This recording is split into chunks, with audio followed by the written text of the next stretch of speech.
Today we're going to make a play on shrimp scampi, which is spicy, buttery, and of course garlicky. So I have all these red shrimp left over from Trader Joe's when I did that Trader Joe's lobster bisque video. Check that out if you haven't. And I was trying to figure out what I could use them for. So I figured I'd make kind of a shrimp scampi, but I'm craving something spicy right now. So I'm going to show you how I make mine. A little bit different, a little spicier. We're going to get those shrimp just under running water just to help them thaw because they are frozen. And we're going to slice up very thinly here a shallot.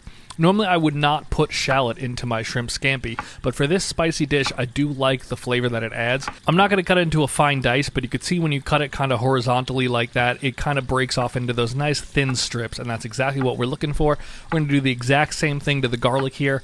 We're also prepping everything well in advance and putting them into these nice little glass containers because this comes together so quickly. And see, in the time I prepped both of those, the shrimp are thawed from the running water.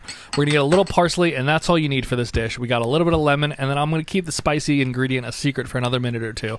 But we're going to start cooking off these shrimp. We're going to add a good amount of oil here. This is just sauteing olive oil, not extra virgin. Right into my pan. We're going to get it hot for about 60 seconds, and we're going to throw those shrimp right in. We're going to cook these off for about a minute or two, and then we're going to take them out so they do not overcook. Some people just keep the shrimp in there the whole time they're making a scampi and then wonder why they turn rubbery. That's why. So take them out and don't overcook them. I salted them a little bit, and you can see they're kind of turning the oil red. I don't know what that says about the Trader Joe's red shrimp because I don't think they should, but very interesting. Now I want to pull those out, throw them to the side. I'm going to empty out a little bit of the oil in the pan because it's too much, but I am going to leave a little bit behind here, as you see, because that's that good shrimp flavor. We're going to add in a little bit more olive oil, and now we're going to start to cook off the shallot and the garlic. We're not cooking this for a long amount of time. It'll be around 2 or 3 minutes, right when that garlic starts to become nice and fragrant, and then you don't need to take it too far. But there is my spicy. We're going to use the oil from Calabrian chilies. I think this is going to bring a great heat, but it won't be overpowering, and that's going to be really, really nice in this sauce. Mix that all together, let it do its thing for 2 or 3 minutes, and then we're going to start to build on this sauce. The first thing we're going to do is add the juice of half of 1 lemon. We will add some lemon zest later, so very citrus forward, and then we're going to add in about 1 cup of white wine. Normally when I make a scampi, I add more wine than that, but we're going to use a little bit less because it's not the most important thing in this sauce. And we're going to get that pasta cooking off at this point. Once you see that sauce really thicken up like that, I'm going to add in a nice ladleful of that starchy pasta water and let that really start to emulsify this into a beautiful sauce.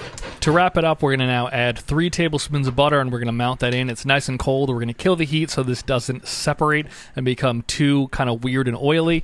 Throw those shrimp back in, let them warm up a little bit. They still should be pretty warm, but just get them back in there, let them cook that last 10%, and once that pasta's ready, just toss it right in there and start to bring this all together.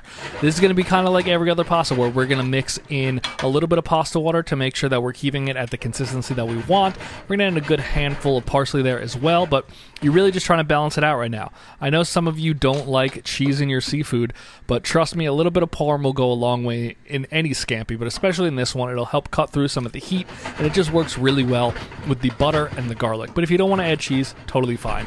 We're just going to keep walking that line back and forth, though. I'll add a little bit of lemon zest, add a little more pasta water, get the consistency perfect. Scrape down those sides. That's where the garlic is. That's where some of that shallot is. A lot of that shallot, though, will break down and just become part of the sauce. But that's it. That's all you need to do. So now let's plate this up. Like any pasta dish that you make with shrimp, they're around the outside of the pan. So that first tongueful was just pasta. It almost looks like there's no sauce on it because it's coating that pasta beautifully. So just cover it with a little bit of extra parsley, some lemon zest, a little bit of cheese, a little bit of olive oil, and that's it. This is a real nice play on a shrimp scampi or just buttery garlic pasta. I wouldn't call it a scampi, but it definitely has its roots in it, but it tastes like a completely separate delicious dish. Give it a try and let me know what you guys think.